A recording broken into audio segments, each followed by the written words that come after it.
What's going on, guys? Alex here with Stockton Car Wash. Today we're going to be bringing you guys along. We're going to do 4 cars in one location, and we're going to show you how exactly we're going to do it. Hey, Alex, you've been getting a lot of cars in one location. Yeah.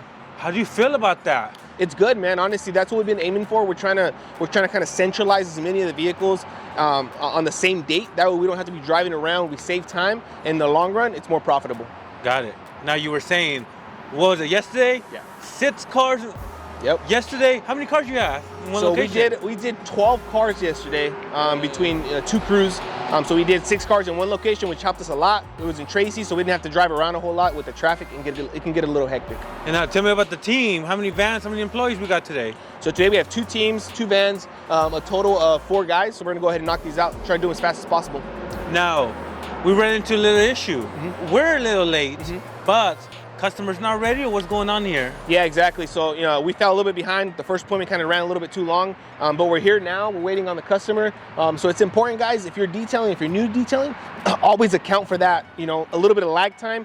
Don't schedule everything back to back. Leave 30 to 45 minutes between your appointments. And that way, if this happens, then you don't have any issues. All right, so we got here like at 9:40, 9:50. Yeah. When should we end, and when's the next appointment? So I'm hoping to end before noon. So I'm aiming around 11:30, 11:45, which is when the next appointment comes in around 12:15. Hey, Alex, so I see a whole bunch of people over here. Yeah. They're seeing your team. Yeah. They're jelly. Everybody else is getting detailed. Yeah, What's going man. on? Yeah, so originally we were gonna do 4 cars here. Now it's 6 cars and 2 motorcycles. Good thing we have both teams now. We're gonna be able to accommodate everyone, and we're gonna get the job done. Imagine if you didn't have both teams, right? Exactly. That's why I tell people think it's overkill when you have 2 vans at one location, but when you run into issues like this, then you're able to accommodate the customer, and everyone's happy at the end. Now, what's this gonna do for the rest of the day and the next appointment? Because 2 extra cars, 2 extra bikes. What's the game plan? Yeah, so it's not gonna really affect us. What we're gonna probably end up doing, I'm still kind of thinking about it, is we're gonna leave one team finishing off the cars here, and then all go to a different location, and then eventually we'll meet up and knock them all out. Hey, you got it down. Trying, man, trying.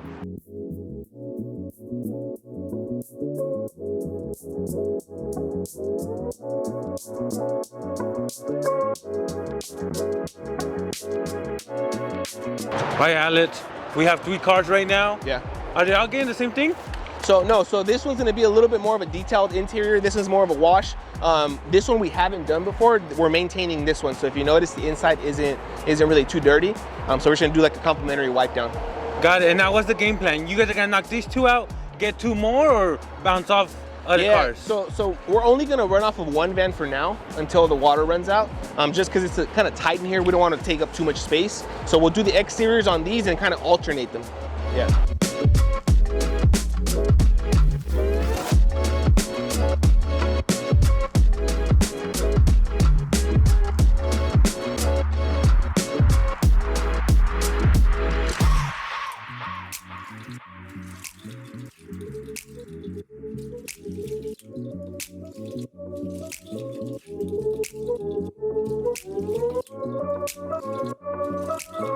Hey, Alex, so how's the job going, man? It's good, it's good. Change of plans, we are gonna end up using the second van to do these 2 cars. Yeah. It's just a little too crowded, too many of us. So we're gonna go ahead and use this van and knock these out. Got it. Hey, but you guys are almost done over here. Whenever our team is pretty big and we have 2 units, it makes it a lot easier. Yeah. And once again, man, no communication. Everybody knows the game plan. Yeah, and we actually have a new hire. We have a new hire who's been working with us since Monday, so he's slowly coming on board. If you notice, he's taking care of all the wheels, some of the basic stuff while he masters that, and then we'll go and teach him more slowly. So that's your training for new people. Just have them do one thing, be the best at that one thing. Awesome.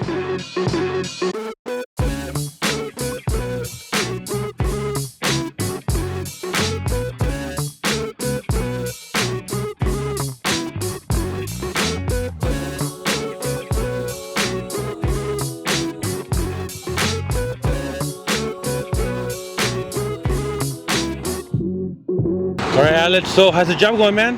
Good, man. We're gonna finish up this Hellcat. We're just about done, actually. A lot faster than I expected, to be honest. It helped that we started using the other van, so we're using both units. Made it significantly faster.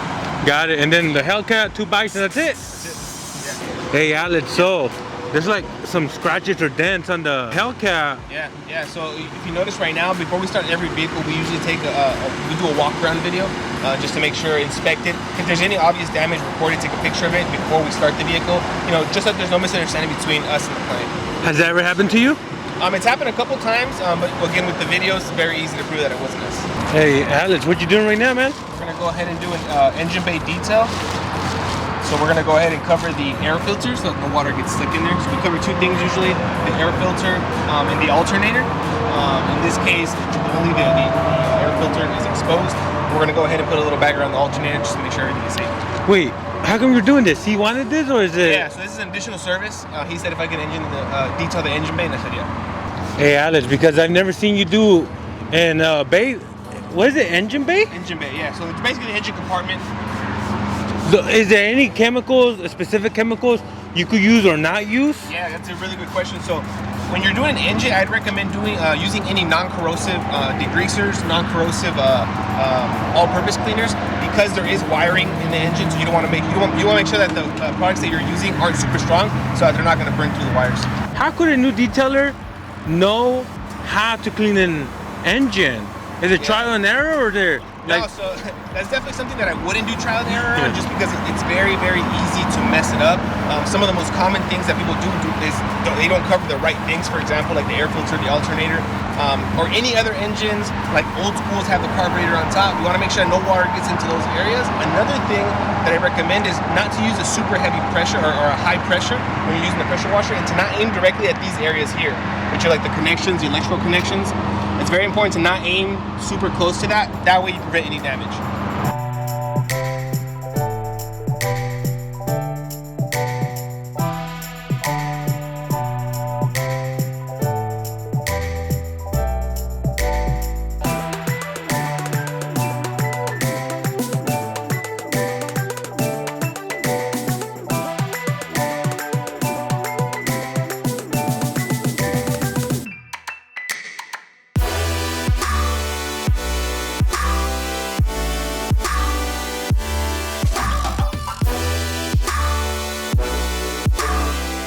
All right, Alex, so onto the bikes? Yeah, we're gonna get started on the bikes. Now, are you doing the same procedures as in take out the power washer, this and that, or is it like a waterless one? Yeah, so this is a waterless, as requested by the customer. These particular bikes have speakers like these that aren't waterproof, as well as the screen, so that we want to eliminate the possibility of us damaging it, so we're gonna go ahead and do a waterless. Got it. Is this quicker or the same time as, let's just say, an exterior wash?